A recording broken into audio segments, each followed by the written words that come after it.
മാന്യപ്രേക്ഷകർക്ക് നമസ്കാരം. ഇസ്രായേലി പ്രധാനമന്ത്രി Benjamin Netanyahu കഴിഞ്ഞ ദിവസം ഇസ്രായേലി ജനതയ്ക്ക് മുന്നിൽ ഒരു പ്രസംഗം നടത്തിയിട്ടുണ്ട്. ഞാൻ അതിന്റെ പൂർണ്ണമായിട്ടുള്ള പരിഭാഷ ഒന്ന് വായിച്ചു കേൾപ്പിക്കാം.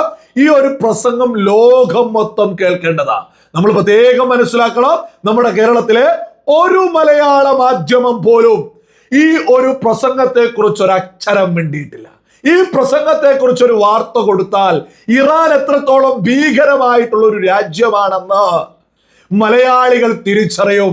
നമ്മുടെ കേരളത്തിലെ സുഡാപ്പികളും ജിഹാദികളും തീവ്രചിന്താഗതിക്കാരും നിലകൊള്ളുന്നത് ഭീകരർക്കൊപ്പമാണ് എന്നുള്ള യാഥാർത്ഥ്യം മലയാളികൾ തിരിച്ചറിയും. അതുകൊണ്ട് ഒരു മാധ്യമവും ഈ സമയം വരെ ഈ ഒരു പ്രസംഗത്തിന്റെ പരിഭാഷയെ കുറിച്ച് ഒരു അക്ഷരം വേണ്ടിയിട്ടില്ല. ഓരോ സുഡാപ്പിയും കേൾക്കേണ്ടതാ.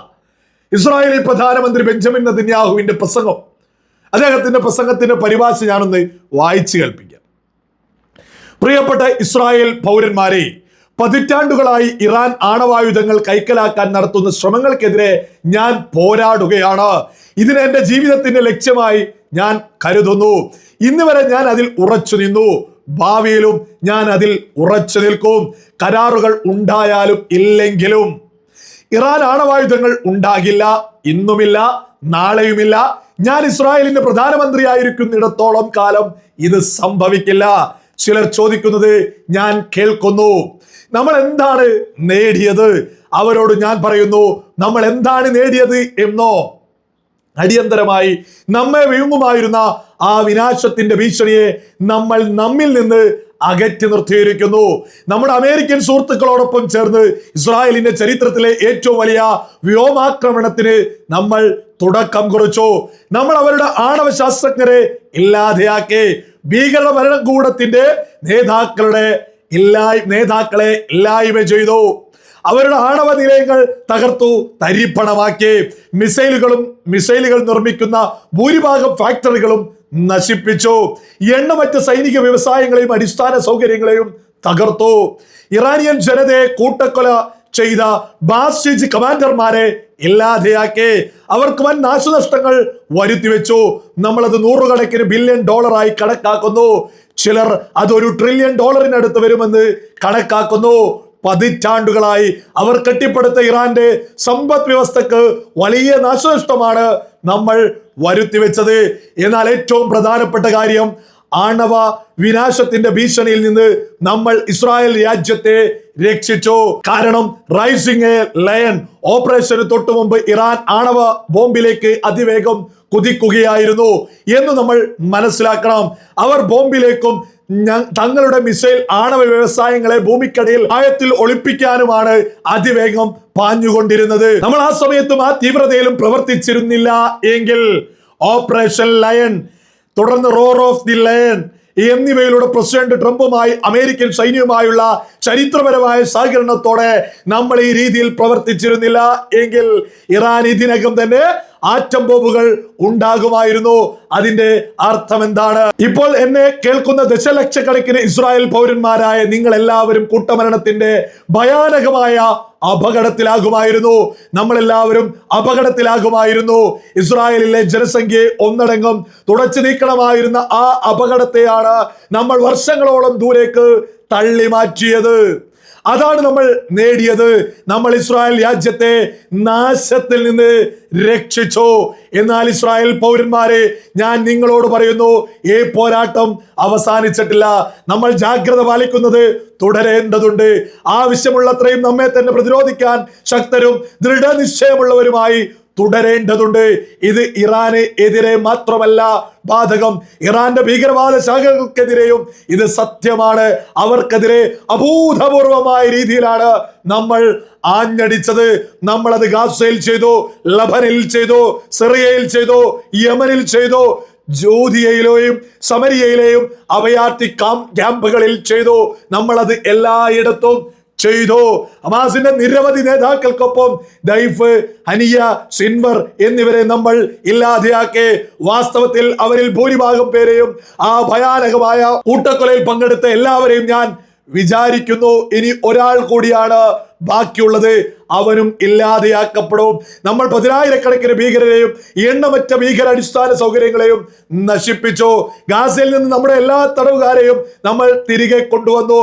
അവസാനത്തെ ആളെ വരെ നമ്മൾ ഇത് ചെയ്യുമെന്ന് ആരും വിശ്വസിച്ചില്ല. ഞാൻ വിശ്വസിച്ചു. അവർ എന്നോട് പറഞ്ഞു, പ്രധാനമന്ത്രി, നമ്മൾ വിട്ടുവീഴ്ച ചെയ്യണം, റഫയിലേക്ക് പ്രവേശിക്കരുത്, യുദ്ധം അവസാനിപ്പിക്കണം, നമ്മൾ തടവുകാരെ തിരികെ കൊണ്ടുവരും, ഗാസയിൽ നിന്നുള്ള നമ്മുടെ പിന്മാറ്റത്തെ ഒരു വിജയമായി നമുക്ക് ചിത്രീകരിക്കാം. ആ അസംബന്ധ വാക്കുകൾ ഞാൻ അംഗീകരിച്ചില്ല. പലരുടെയും അഭിപ്രായങ്ങൾക്ക് വിപരീതമായി നമ്മൾ റഫായിൽ പ്രവേശിച്ചു, നമ്മൾ ഗാസ നഗരത്തിൽ പ്രവേശിച്ചു. അവസാനത്തെ ആളെ വരെ എല്ലാ തടവുകാരെയും നമ്മൾ തിരികെ കൊണ്ടുവന്നു. അതുമാത്രമല്ല, നമ്മൾ പേജറുകൾ തകർത്ത് ഏകാധിപതിയായ നസ്രല്ലയെ ഇല്ലാതെയാക്കി. ഗലീലിയയിലേക്കുള്ള റദ്വാൻ ഫോയിസിന്റെ അധിനിവേശം തടഞ്ഞു. ഇസ്രായേലിന്റെ നഗരങ്ങളെ തകർക്കാൻ നസ്രല്ല നിർമ്മിച്ച 1.5 ലക്ഷം റോക്കറ്റുകളുടെയും മിസൈലുകളുടെയും സിംഹഭാഗവും നശിപ്പിച്ചു. അവർ നമ്മളോട് എന്താണ് പറഞ്ഞതെന്ന് നിങ്ങൾ ഓർക്കുന്നുണ്ടാകും. നമ്മൾ ഹിസ്ബുള്ളയുമായി യുദ്ധത്തിൽ ഏർപ്പെട്ടാൽ നമുക്ക് 10,000-കണക്കിന് മരണം സംഭവിക്കും.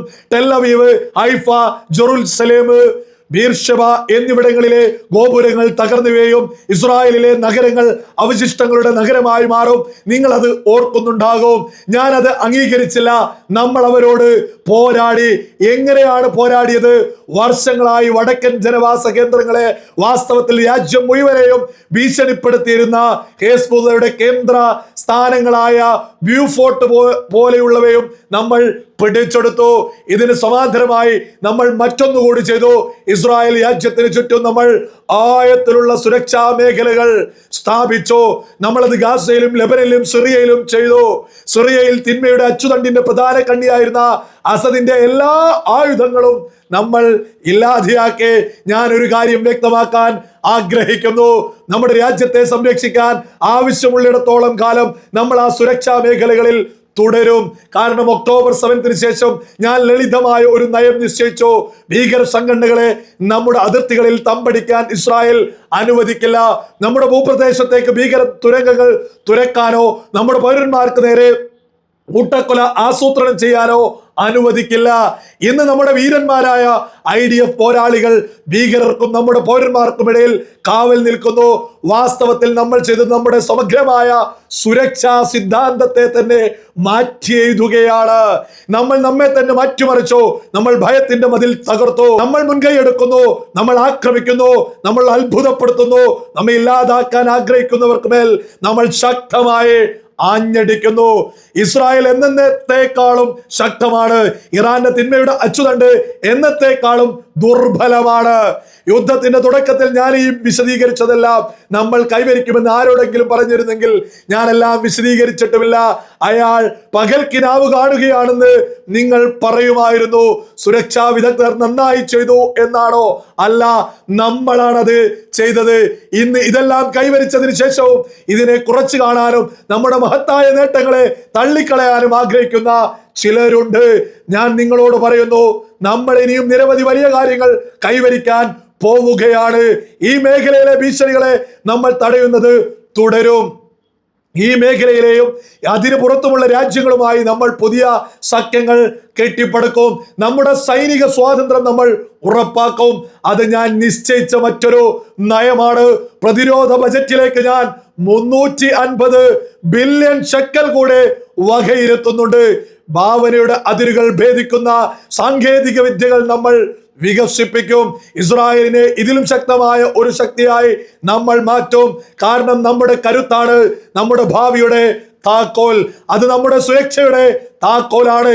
അത് നമ്മുടെ സമ്പദ് വ്യവസ്ഥയുടെ താക്കോലാണ്. അത് നമ്മുടെ സഖ്യങ്ങളുടെ താക്കോലാണ്. കാരണം സഖ്യങ്ങൾ ഉണ്ടാക്കുന്നത് ശക്തരുമായാണ്. ഇസ്രായേൽ ഇന്ന് വളരെ ശക്തമായ ഒരു രാജ്യമാണ്. ഇസ്രായേൽ പൗരന്മാരായ നിങ്ങൾക്ക് നന്ദി. രാജ്യം ശക്തമായിരിക്കുന്നു.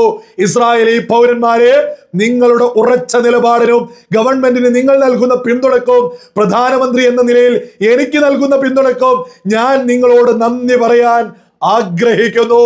എല്ലാറ്റിലുമുപരി കടലിലും കരയിലും വായുവിലും റെഗുലർ റിസർവ് സേനകളിലെ നമ്മുടെ വീരന്മാരായ പുരുഷ വനിതാ പോരാളികൾക്ക് ഞാൻ നന്ദി പറയാൻ ആഗ്രഹിക്കുന്നു.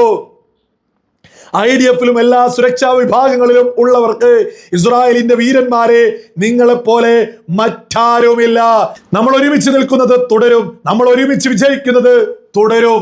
എത്ര സുന്ദരമായിട്ടുള്ളൊരു പ്രസംഗമാണ് ഇസ്രായേലി ജനതക്ക് മുന്നിൽ ഇസ്രായേലി പ്രധാനമന്ത്രി നടത്തിയിട്ടുള്ളത്. ഈ ഒരു പ്രസംഗം ലോകം മൊത്തം കേൾക്കേണ്ടതായിട്ടുണ്ട്. സമാധാനം ആഗ്രഹിക്കുന്ന ലോകം മൊത്തമുള്ള മനുഷ്യരുടെ വിജയമാണ് ഇസ്രായേലിന്റെ വിജയം എന്ന് പറയുന്നത്. ഇത് നേരെ തിരിച്ച് ഇറാനൊക്കെ ആയിരുന്നു, അലി ഖമൈനിയൊക്കെ ആയിരുന്നു ഈ യുദ്ധത്തിലൊക്കെ ഒരു വിജയക്കൊടി പാറിച്ചത് എങ്കിൽ നമ്മുടെ തെരുവോരങ്ങളിൽ പോലും അതുമായി ബന്ധപ്പെട്ട് ആളുകൾ രംഗത്തിറങ്ങുമായിരുന്നു. ഇതൊന്നും വെറുതെ പറയല്ല. അലി ഖമൈനിയെയും പൊക്കിപ്പിടിച്ചിവിടെ ഫുട്ബോൾ മത്സരവുമായി ബന്ധപ്പെട്ട് പോലും പോസ്റ്ററുകളുണ്ട്. അവർക്കൊന്ന് അടങ്ങി ഒതുങ്ങി നടക്കുന്നത്. ഇസ്രായേലിനോട് അടി കിട്ടിയാണ് ഇറാൻ വീണിട്ടുള്ളത് എന്ന ബോധ്യത്തിലാണ്. ഇസ്രായേൽ വിജയിച്ചത് കൊണ്ടാണ് ലോകം മൊത്തം സമാധാനം എന്നുള്ളത് സകല മലയാളികളും തിരിച്ചറിയണം. ഇസ്രായേൽ വിജയിച്ചത് കൊണ്ടാണ് ഗൾഫ് രാജ്യങ്ങളിൽ പോലും സമാധാനമുള്ളത് എന്നുള്ളതാ വളരെ വലിയ യാഥാർത്ഥ്യം. ഇതിനപ്പുറം ഇറാൻ വിജയിച്ചിരുന്നെങ്കിൽ ഓരോ മലയാളിയും ഓർക്കേണ്ടതാ, ഗൾഫ് രാജ്യങ്ങൾ പോലും പിടിച്ചെടുക്കാൻ ഇറാന്റെ മതഭരണകൂടം, മതഭ്രാന്തന്മാരുടെ ഭരണകൂടം തുനിഞ്ഞിറങ്ങുമായിരുന്നു. ഗൾഫിന് പോലും നാശം സംഭവിക്കായിരുന്നു. ഇസ്രായേൽ ഈ യുദ്ധത്തിൽ പരാജയപ്പെട്ടിരുന്നെങ്കിൽ അത് സകല മലയാളികൾ തിരിച്ചറിയും. 2023 ഒക്ടോബർ 7 ഇസ്രായേലിന്റെ പ്രധാനമന്ത്രി ആരാണോ അതേ പ്രധാനമന്ത്രി തന്നെയാണ് ഇന്ന് യുദ്ധം വിജയിച്ച് ഇസ്രായേലിൽ മുന്നോട്ട് പോകുന്നത്. അതേ സമയത്ത് ആ യുദ്ധത്തിന് ശേഷം ഇസ്മായിൽ ഹനിയ അങ്ങനെ എത്ര എത്ര എത്ര എത്ര ഹമാസ് ഭീകരർ, ഇറാന്റെ പരമോന്നത നേതാവ് പോലും തീർന്നു. അങ്ങനെ എത്ര എത്ര എത്ര എത്ര ആളുകൾ, ലോകം എത്രത്തോളം സുന്ദരമായി സമാധാനത്തിലേക്ക് എത്തി എന്നുള്ളത് സകല ആളുകളും തിരിച്ചറിയണം. പ്രധാനപ്പെട്ട ജിഹാദികൾ, ലോകം നശിപ്പിക്കാൻ തുനിഞ്ഞിറങ്ങിയ ഹമാസ് ഭീകരരുടെ ഒരുപാട് മേധാവികൾ, ഹിസ്ബുള്ളയുടെ ഒരുപാട് ഭീകര മേധാവികൾ, ഇറാനിലെ മതഭ്രാന്തന്മാരായിട്ടുള്ള ഒരുപാട് അതുമായി ബന്ധപ്പെട്ട മേധാവികൾ, ലോകം ഒരുപാട് സമാധാനത്തിലേക്ക് എത്തിച്ചതിൽ ഇസ്രായേൽ പ്രധാനമന്ത്രി ബെഞ്ചമിൻ നെതന്യാഹുവിന് ഹൃദയത്തിൽ നിന്ന് ഒരുപാട് നന്ദി അറിയിക്കുന്നു.